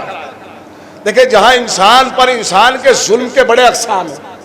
کسی کو لوٹ لینا بھی ظلم ہے، کسی کو مار دینا بھی ظلم ہے، کسی کو بے وجہ ستانا بھی ظلم ہے نا؟ کسی پہ الزام لگانا بھی ظلم ہے، کسی کا حق چھین لینا بھی ظلم ہے. انہی تمام ظلم میں ایک ظلم اور ہے. وہ ظلم یہ کسی کا غلط تعارف کرانا. آپ صاحبان ادب ہیں، کسی کا انٹروڈکشن غلط کرانے کا مطلب سمجھ رہے ہیں نا؟ یعنی زندگی بھر کے کیریکٹر کو ختم کر دینا. بھائی کوئی جوان ایسا ہو جسے میں یہاں نہیں جانتا اور اس کے بارے میں پوچھوں یہ بچہ کون ہے، اور مجھ سے کوئی کہتے حضور یہ بڑا ایک نمبر کا چور ہے، یہ قوم کا فتنہ ہے، نعوذ باللہ. وہ اگر دیندار ہے تو میں جب بھی کبھی اسے دیکھوں گا تو میرے ذہن میں اس کی وہی آئیڈنٹی ہوگی. یعنی ایک غلط تعارف نے اس کے زندگی بھر کے کیریکٹر کو ختم کر دیا. یزید نے جہاں سارے ظلم کیے اس میں ایک ظلم یہ بھی کیا کہ تعارف غلط کرایا. تعارف کیا کرایا؟ باغیوں کا قافلہ. باغی کون؟ کس کے باغی ہیں؟ یزید کے. یزید کون سے عہدے پر ہے؟ خلیفۃ المسلمین. باغی ہیں حکومت کے. حکومت یعنی مملکت اسلامیہ کے. یعنی یزید کہہ رہا ہے کہ یہ اسلام کے باغی ہیں. اب اس سے غلط تعارف کیا ہو سکتا ہے؟ میں جس نہج پہ پڑھنا چاہتا ہوں ذرا سنیے، ہے نا؟ جب سید سجاد دربار میں گئے اور شورا نے جو ہے بنی امیہ کی فضیلتیں پڑھنا شروع کی، وہ تو ایک الگ مرحلہ ہے. تو اب بیمار نے کہا کہ اجازت ہے تو میں بھی منبر پہ جاؤں. اچھا اکثر جوانوں کے ذہن میں یہ آ جاتا ہے کہ وقت کا امام اور پلید سے اجازت. سنیں اگر اجازت نہ لیتے تو یزید کے دعوے کو دلیل مل جاتی. بھائی یزید نے تعارف کیا کرایا؟ باغی. اگر بنا اجازت کے جاتے تو وہ جو اس کا دعویٰ ہے اسے دلیل مل جاتی. اس لیے کہ یزید ظاہری طور پر ہے حاکم اور یہ ظاہری طور پر ہے قیدی اور لوگ جانتے نہیں یہ ہے کون. لہذا اس کو دلیل مل جاتی. دیکھو میں نے کہا تھا نا یہ باغی ہے. ان میں اتنی جسارت کہ یہ قیدی ہونے کے بعد بھی حاکم کی اجازت امام نے اجازت اس لیے لی، دوسری وجہ یہ ہے امام جانتے تھے اگر ایک دفعہ اس نے اجازت دے دی تو پھر اس میں ہمت نہیں ہے مجھے روک لے۔ اب میرے آپ سے گزارش ہے، بات میں نے تمام کی، دربار میں 700 کرسی نشین ہیں، ان میں سے کوئی ایک بھی ایسا ہے جسے سید سجاد نے بلایا ہو؟ نہیں، آپ نے غور کیا، خط بھیج کے بلایا ہو، قاصد بھیج کے بلایا ہو، کس نے بلایا؟ کس نے جمع کیا؟ کس کے مہمان ہیں؟ میں ذرا غور سے سنیے، سجاد اس لیے بھی آنا چاہتے تھے، حسن خطابت سے کام لے رہا ہوں ذرا، کیوں؟ اس لیے کہ ہر دفعہ ایسا نہیں ہوگا کہ مجمع بھی ہم جمع کریں اور اعلان بھی ہم کریں، اب کہ ترتیب بدلے گی۔ ارے کل میرے نانا نے غدیر میں مجمع جمع کیا تھا تو اعلان بھی ہم نے کیا تھا، اب کہ ترتیب بدلے گی، اب کہ مجمع یزید جمع کرے گا اور اعلان سجاد کرے گا۔ یہ تو تھی حسن خطابت، لیکن آخری فکرہ پڑھ رہا ہوں اس بات کا۔ دوسرا، حضور بلایا، یہ لفظ یاد رکھیے گا، یہ بلایا کس نے؟ یزید نے بلایا نا، کس کے مہمان ہیں؟ یزید کے مہمان ہیں نا، اور میزبان کون ہے؟ لفظ میں نے بڑا سنبھل کے رکھا ہے، مہمان اور میزبان، اس لیے کہ کائنات کا سب سے غیرت مند رشتہ ہے یہ۔ نہیں، آپ نے غور کیا، مہمان کو اور میزبان کا سب سے غیرت مند رشتہ کہلاتا ہے نا؟ ذرا سنیے گا، یہ کس کے بلائے ہوئے ہیں؟ وہ کہہ رہے ہیں کہ جب یزید نے کہا اجازت لی تو سید سجاد نے اجازت لی تو یزید نے منع کر دیا، اب مہمانوں کا اصرار ہوا، یزید اجازت دے، ہم بھی تو دیکھیں گے بیمار کہنا کیا چاہتا ہے۔ مہمانوں کے فرمائش پہ اجازت ملی، وہ تو نہیں جانتے نا یہ کون ہے، پر یزید جانتا ہے ان کا تعلق کس گھرانے سے ہے، اس لیے اجازت نہیں دے رہا تھا۔ اب یہ سید سجاد منبر پر گئے اور منبر پر جانے کے بعد کہا، حمد باری تعالیٰ بیان کی اور کہا جو مجھے جانتا ہے جانتا ہے، جو نہیں جانتا وہ جان لے۔ تعارف ذہن میں ہے نا؟ تعارف کیا ہے بھئی؟ تعارف کیا کرایا یزید نے؟ میں بات تمام کر رہا ہوں، باقی آخری نتیجہ دے رہا ہوں، اور میرا صبر دیکھیں کہ میں اس حوصلے پہ اب تک بھی آ کر بیٹھا ہوا ہوں۔ خطبے کے بعد کہتے ہیں جو مجھے جانتا ہے جانتا ہے، جو نہیں جانتا وہ پہچان لے، میں مکہ کا بیٹا، میں زمزم و صفا کا بیٹا۔ شہر کے بیٹے نہیں ہوا کرتے، لیکن سید سجاد نے کہا میں مکہ کا بیٹا، زمزم کا بیٹا، صفا کا بیٹا۔ کیوں؟ اس لیے کہ مکہ کی نسبت ہے اسلام سے، زمزم کی نسبت ہے اسلام سے، صفا کی نسبت ہے اسلام سے، اور یزید نے تعارف کرایا یہ باقی، اور سید سجاد کہہ رہے ہیں میں ہوں مکہ کا بیٹا، اور بیٹا ہوتا ہے وارث۔ آپ نے غور ہی نہیں کیا، یعنی بھرے ہوئے دربار میں کہہ رہے جنہیں تم باغی کہہ رہے ہو وہ تو کعبے کے حقیقی وارث ہے۔ اور پھر اس کے بعد جملہ کہا کہ میں حسین کا بیٹا۔ بس یہ کہنا تھا۔ ایک سرخ شامی روم کی جانب سے شام کے باہر ایک گرجا گھر تھا، چرچ، جو اس کا عالم بنا ہوا تھا، جسے سرخ شامی کے نام سے یاد کیا جاتا ہے۔ یہ بھی گیا تھا کہ باغیوں کا قافلہ آیا ہے۔ ذرا سنیے، جیسے ہی کہا نا حسین کا بیٹا، تو اس عیسائی عالم دین نے کہا کس حسین کی بات کر رہے ہو؟ تو امام نے کہا کسی حسین کو پہچانتے ہو؟ کہاں ایک حسین جو مسلمانوں کے نبی کا نواسا ہے۔ تو امام نے فرمایا میں اسی حسین کا بیٹا ہوں۔ تعارف ذہن میں ہے نا؟ یزید نے تعارف کیا کرایا بھائی؟ اگر یہ تعارف نہ سمجھے آپ تو پھر اس روایت کا پڑھنے کا کوئی فائدہ نہیں ہے۔ کہ میں اسی حسین کا بیٹا ہوں۔ اب جو سنا تو عیسائی عالم دین تھوڑی دیر کے لیے تو خاموش رہا، اور خاموش رہنے کے بعد کہا ہم سے تو کہا گیا تھا کہ تم باغی ہو۔ یہ جملے کی کیفیت کو محسوس کریں۔ اب جو میں نے وہ رشتہ بتایا تھا مہمان و میزبان کا، ذلت کے یوں تو بہت سارے موقع ہوتے ہیں، لیکن دنیا کی سب سے بڑی ذلالت یہ ہے جب مہمان میزبان پہ انگلی اٹھائے۔ آپ نے اس جملے کی قدر نہیں کی ہے نا؟ اس سے بڑی ذلالت کوئی ہو نہیں سکتی ہے نا؟ تو یہ مہمان جو ہے کس کا ہے؟ یزید کا۔ جیسے ہی کہا کہ میں حسین کا بیٹا ہوں، تو عیسائی عالم دین نے کہا یزید میں عیسیٰ کے حواریوں میں سے تہروی پشت کا بیٹا ہوں، عیسیٰ کے صحابیوں میں سے، اس نسبت سے آج بھی جب میں اپنی بستی میں نکلتا ہوں تو لوگ میرے ہاتھوں کا بوسہ لیتے ہیں، اس لیے کہ میں صحابی کی نسل کا وارث ہوں۔ نہیں آپ نے غور کیا ہے؟ اور اب اس نے کہا تو کیسا مسلمان ہے؟ ارے میں نے پوری مجلس اس جملے پہ ختم کی ہے حضور، ارے بھائی جو اب تک اس کی نظر میں مسلمانوں کا خلیفہ تھا، خلیفہ، اب وہ یہ پوچھ رہا ہے کہ تم مسلمان ہے بھی یا نہیں؟ تو کیسا مسلمان ہے کہ تو نے اپنے ہی نبی کے نواسے کا قتل کیا، اور تو کہتا تھا یہ باغی ہے، جبکہ یہ تو وہ ہیں جو اسلام لانے والے ہیں، یہی تو ہیں جن کے صحن میں قرآن اترا، یہی تو ہے کہ جن کے نانا کا کلمہ پڑھا جا رہا ہے۔ اور اب یہ بین مجلس تمام کی آخری فکرہ ہے نتیجے کا، کیوں یہ دربار تک آئے، ذرا سنیے۔ کہا کہ اب سید سجاد کی طرح مخاطب ہوا اور ہاتھوں کو جوڑا اور کہا بیمار مجھے معاف کرنا، میں اس دربار میں ہرگز نہ آتا اگر مجھے معلوم ہوتا کہ آپ آ رہے ہیں، مجھے بتایا گیا تھا کہ باغیوں کا قافلہ آ رہا ہے۔ کتنا اعلیٰ دین ہے آپ کا، یہ جملہ رائے گا نہ ہو جائے کہ جس کے لانے والے اپنے آپ کو دین پہ قربان کر لیں۔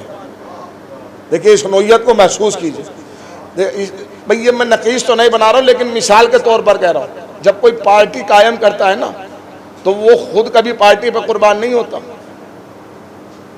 وہ انہیں قربان کرتا ہے جو اس پارٹی میں شریک ہوتے ہیں۔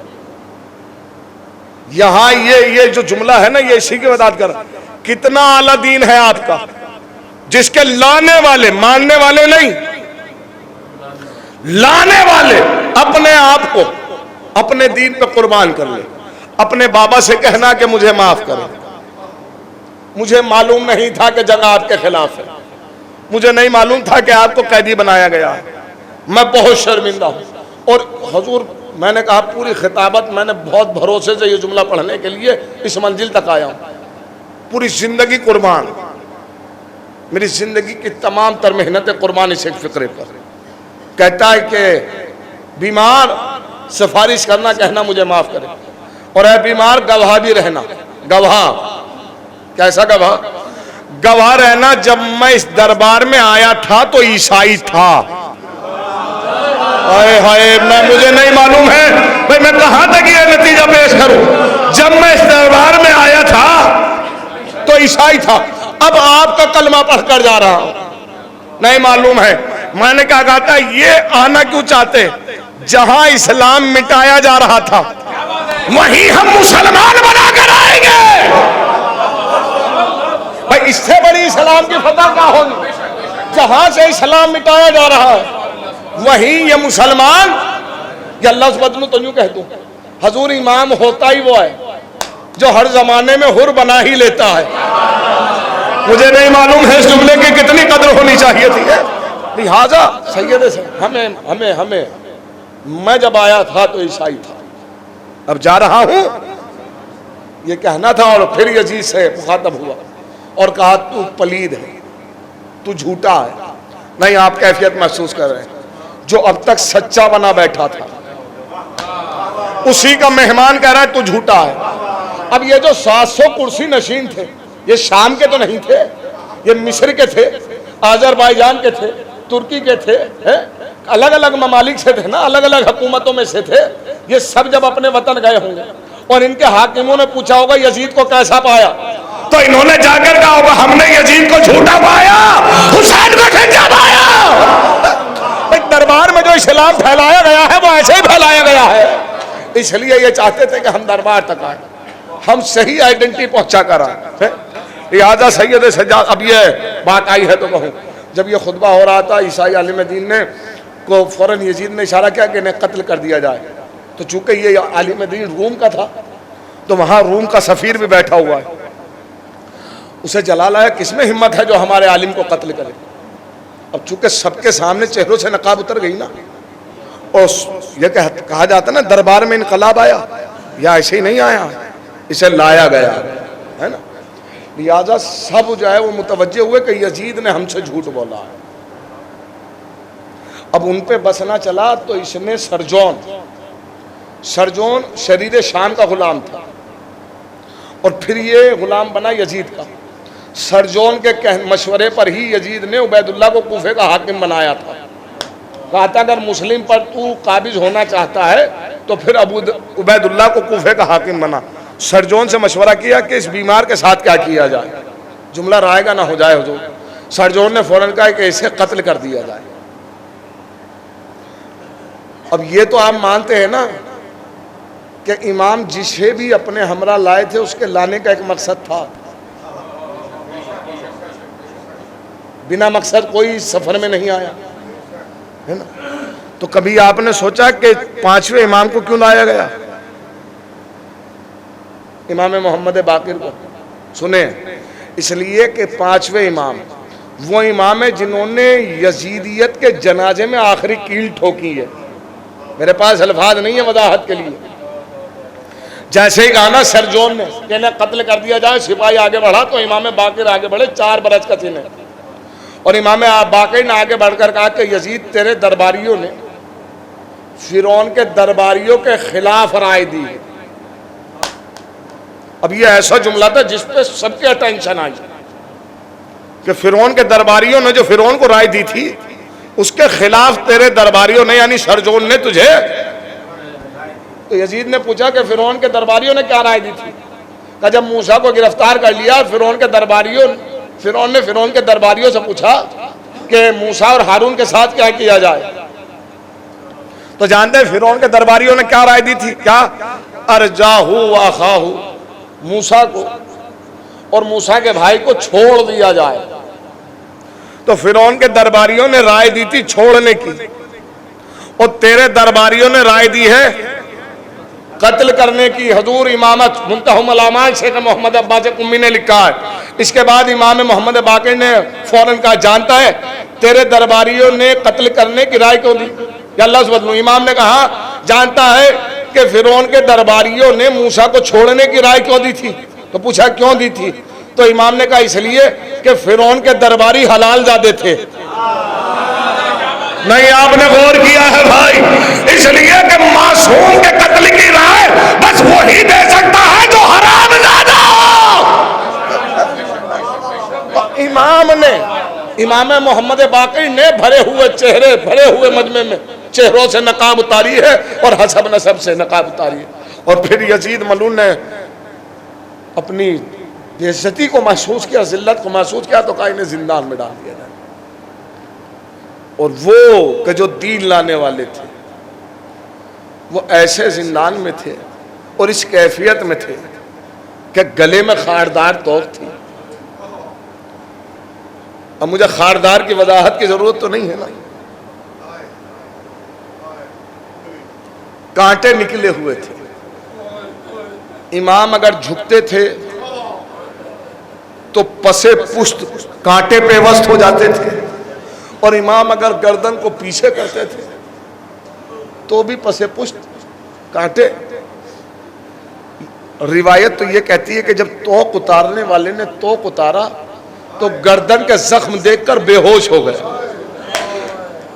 یہ کیفیت تھی سید سجاد کی. مجھے نہیں معلوم ہے میں کہاں تک مسائل پڑھوں گا, مجھ میں کہاں تک ہمت ہے, لیکن پھر بھی 2 جملے میں عرض کروں گا. یہ سوچ کے رونا کہ ہو سکے حیات اگلے برس یہ موقع دے یا نہ دے. سال بھر انتظار رہتا ہے ان ایام کے. ماہ رمضان سے مومن کے ذہن تیار ہو جاتے ہیں, ماہ محرم آنے والا ہے, اور یہ دن اتنی تیزی سے گزر جاتے ہیں کہ دل تشنا رہ جاتا ہے, حق پرسہ ادا نہیں ہو پاتا.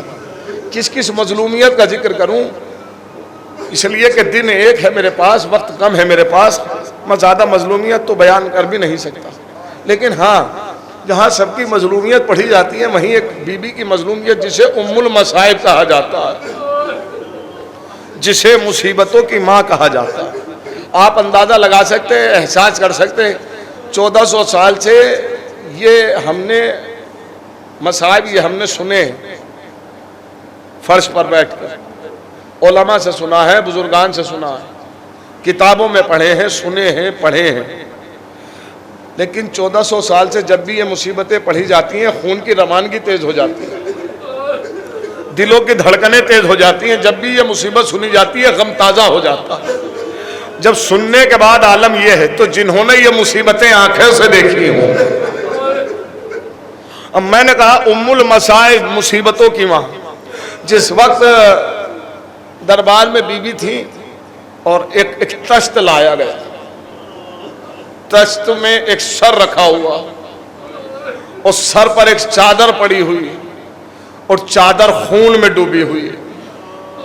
اور جس وقت ملعون نے ببول کی چھڑی سے اس چادر کو ہٹایا تو چہیتی بیٹی نے بابا کا سر دیکھا. وہ بی بی جو پورے راستے بابا کا سر مانگتی رہی. مجھے نہیں معلوم ہے، میں کہاں تک یہ مصیبتیں پڑھوں گا، 2 جملے میں پڑھنا چاہتا ہوں. تو کہا کہ یہ میرے بابا کا سر ہے. اب ایک بیٹی پر اس سے بڑا مصیبت کا وقت کیا ہو؟ ایک بہن پر اس سے بڑا مصیبت کا کیا وقت تھا کہ بیٹی کے 4 سالہ بیٹی ہے کہ بیٹی کی نگاہ کے سامنے بابا کے لبوں پر ببول کی چھڑی ماری جائے. اور ملعون نے یہ کہہ کر چھڑی ماری، یہ بدر کا بدلہ اور یہ احد کا بدلہ. مجھے جو روایت پڑھنی ہے وہ یہ کہ اس کے بعد لشکر آنا شروع ہوا. لشکر اپنی ایک ایک مصیبت بتاتا ہے کہ میں نے یہ مصیبت ڈھائی، اور انعام لیتا ہے اور چلا جاتا ہے. کوئی سر لاتا ہے تو سر کے عوض انعام لے جاتا ہے. کوئی تبرکات میں چادریں لے کر آیا، کوئی چادروں کے بدلے انعام لے گیا. کوئی جو لاتا ہے، کوئی مصیبت بیان کرتا ہے میں نے یہ مصیبت ڈھائی تو انعام لایا. اور جب مصیبتیں بیان ہوتی ہیں علی کی بیٹی کا جگر پھٹتا جاتا. خدا میرے الفاظ مجھے ہمت دے میرے کلیجے کو کہ میں یہ رویت پڑھ سکوں. لکھتے ہیں کہ ایک ملعون شمر نے جب یہ کہا نا بھرے ہوئے دربار میں، کہ جب پوچھا کہ تو نے کیا کیا تو کہتا ہے میں نے یہ ظلم ڈھایا. کیسا ظلم؟ کہ میں نے حسین کی زلفوں میں ہاتھ ڈالا، کند خنجر اٹھایا اور 13 ضربوں میں حسین کا سر کاٹا. اتنا سننا تھا کہ زینب نے چیخ مار کر کہا اے ملعون تو نے میرے ماں جائے کو میری آنکھوں کے سامنے. اللہ اکبر. خدا کوئی غم نہ دے سوائے مظلوم کربلا کے. لیجئے میں مجلس پڑھ چکا، 2 جملے سن لیجئے. خولی موجود ہے، انعام لا رہا ہے، کہہ رہا ہے کہ میں حسین کے سر کو نیزے پر لے کر آیا. کوئی کہہ رہا میں نے حسین کے سر پر پتھر برسائے. کوئی کہہ رہا ہے کہ ہر کوئی اپنے ظلم بتا رہا ہے. تو جب بی بی ہم کلام ہوئی تو ملعون نے پوچھا کہ یہ کلام کرنے والی کون؟ تو کسی نے کہا یہ علی کی بیٹی ہے، یہ حسین کی ہمشیرہ ہے، یہ حسین کی بہن ہے، یہ زینب ہے. اب یہ احساس کا جملہ ہے، صرف احساس کا. ملعون کہتا اچھا یہ ساری بڑی مصیبتیں ان پہ ڈھائی گئی، یہ حسین کی بہن ہے تو ساری بڑی مصیبتیں انہی پہ ڈھائی گئی. تو بی بی نے کہا یزید تو جانتا ہے، تو جو بڑی مصیبتوں کا ذکر کر رہا ہے تو جانتا ہے کہ زینب پہ سب سے بڑی مصیبت کیا ٹوٹی؟ اللہ اکبر. یہ کسی خطیب کا فکرہ نہیں. بی بی کہہ رہی ہے تو جانتا بھی ہے کہ زینب پہ سب سے بڑی مصیبت کیا ٹوٹی. آپ اندازہ لگا سکتے ہو کون سی مصیبت بڑی نہیں ہے. زینب وہ بی بی ہے جس نے عالم کمسنی سے اور جب تک زندہ رہی تھی مصیبت ہی مصیبت دیکھی. 3.5 برس کے سن میں پہلی مصیبت یہ دیکھی کہ اماں کے پہلو پہ جلتا ہوا دروازہ دیکھا. دوسری بڑی مصیبت یہ دیکھی کہ بابا کے سر پہ ضربت کا زخم دیکھا. تیسری بڑی مصیبت یہ دیکھی کہ حسن کے کلیجے کے ٹکڑے دیکھے، حسن کے جنازے پہ تیروں کی بارش دیکھی. بی بی کربلا میں آ گئی، انہوں محمد کے لاشیں دیکھے، 18 سالہ کمائی کا کلیجہ دیکھا، قاسم کے لاشوں کے ٹکڑے دیکھے، عباس جیسے بھائی کے کٹے ہوئے بازو دیکھے، 70 قدموں کی دوری سے حسین کا کٹتا ہوا گلا دیکھا. اپنے دلوں پہ ہاتھ رکھو اور اب احساس کرو ان میں کون سی مصیبت ایسی ہے جو بڑی نہیں تھی. پر بی بی نے یہ نہیں بتایا بلکہ جانتے کیا کہا؟ سن یزید زینب پر سب سے بڑی مصیبت یہ ٹوٹی کہ زینب بے مکنوں چادر تیرے سامنے کھڑی ہے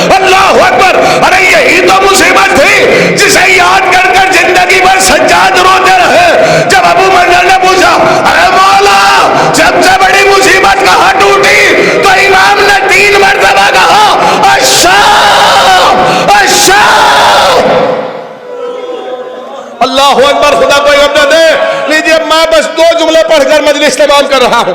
لیجئے ان شیطانیوں کو زندان کے حوالے کیا گیا. وہ وقت آیا جب رہائی کا وقت آیا تو بی بی کہتی ہے سجاد ان ملولوں سے کہو کہ جب سے میرا بھائی شہید ہوا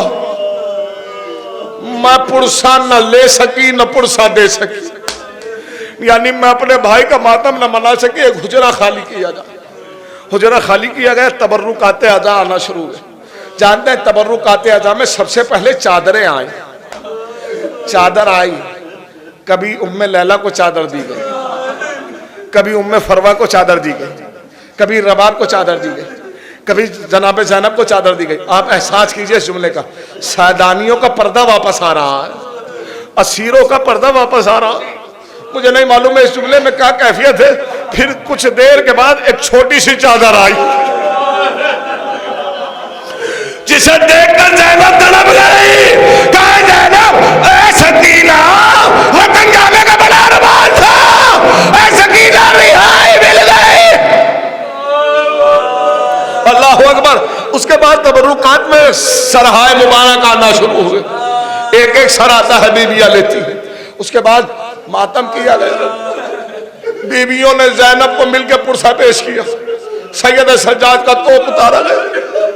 زینب نے جب بیمار کو دیکھا تو آگے بڑھی اور بڑھ کر کہا میرے لال تجھے بھی تو کسی نے یتیمی کا پرسا نہیں دیا, آپ نے بابا کا پرسا قبول کر. لکھتے ہیں اس کے بعد بی بی کہتی ہے بھیا اے بیمار میرے بھتیجے میرے لال مجھے کربلا لے چل, مجھے میرے بھائی کی قبر پر لے چل. اب مجھے نہیں معلوم ہے, بس آخری فکرہ پڑھ رہا ہوں, ہمت نہیں ہے مجھ میں پڑھنے کی. جس وقت یہ قافلہ وارد کربلا ہوا تو قبر امام حسین پر جابر بیٹھے ہوئے. ادھر قافلے کی آمد ہوئی, ادھر حسین کی قبر مطہر لرزنے لگی. آواز آئی جابر ذرا جلدی کرو میری غریب بہن آ رہی ہے. اے جابر ذرا حدود کربلا سے باہر ہو جاؤ. تاریخ لکھتی ہے کہ جس وقت سید سجاد نے کہا نا اماں کربلا آ گئی, لکھتے ہیں کہ بی بی کے جسم میں لرزش آنے لگی. لرزش اتنی تھی کہ آماری میں لرزہ آتا تھا. کہتے ہیں کہ جس وقت سید سجاد نے کہا نا اماں بابا کی قبر آ گئی, روایت کہتی ہے کہ بی بی نے اپنے آپ کو آماری سے گرایا, کوہنیوں کے بل چلنا شروع کیا کہ بڑے حسین پر آئی. ہوا دیا بھیا تیری غریب بس آخری جملہ مجلس تمام ہو گئی. لیجئے بھیا تیری غریب بہن آئی ہے. اے بھیا ان آنکھوں نے کیا کیا نہ دیکھا, بازار شام دیکھا, دربار شام دیکھا, ہاتھوں میں رسل باندھی گئی. اے بھیا شرابیوں کو ہجوم تھا, بے مکلو چادر بازاروں سے درباروں سے گزارا گیا. اور پھر کہتی ہے بھیا ایک امانت تو نے میرے حوالے کی تھی, اسے زندان شام کے حوالے کر کر آئی ہوں. اللہ اکبر. جب پرسا پیش کر چکی اب کہتی ہے بی بی کہتی ہے اے میرے بیمار مجھے میرے شیر کی قبر پر لے کر چل, مجھے میرے عباس کی قبر پر لے کر چل. تاریخ لکھتی ہے کہ امام پھوپھی کو قاضی کی قبر پر لے کر پہنچے. قیامت ہے, قبر اتنی چھوٹی تھی کہ بی بی کہتی تھی اصغر کی قبر پر کیوں لے آئے. میں نے کہا تھا عباس کی کہ اے ماں یہ میرے چچا کی قبر ہے. لاشا اتنا پامال ہو چکا تھا کہ میں نے چٹائی پہ اٹھا کے دفن کیا. بیمار نے اتنا کہا بی بی قبر پر گری, آواز دیا میرے شیر ارے بے بازو کے دیکھ بازوؤں پہ بھروسہ کر کر مدینے سے زینب